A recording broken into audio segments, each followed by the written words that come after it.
நினைத்தால் முக்தி, திருவாரூரில் பிறந்தால் முக்தி, சிதம்பரத்தை தரிசித்தால் முக்தி. ஆனால் நினைத்தாலே முக்தி தரும் ஒரே தலம் திருவண்ணாமலை அருணாச்சலேஸ்வரர் தலம்தான். படைக்கும் கடவுளான பிரம்மனுக்கும் காக்கும் கடவுளான விஷ்ணுக்கும் இடையில் ஒரு வாக்குவாதம் வருது.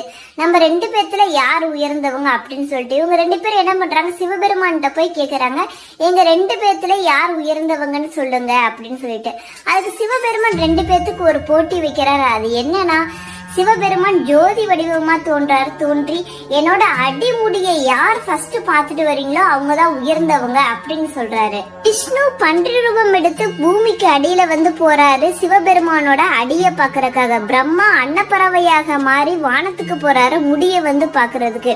பட் விஷ்ணுனாலையும் பிரம்மாவனாலையும் அடிமுடிய காணவே முடியவில்லை. பிரம்மாவும் விஷ்ணுவும் சிவபெருமான் தான் முழு முதற் கடவுள் அப்படின்னு சொல்லி ரெண்டு பேரும் வணங்குறாங்க.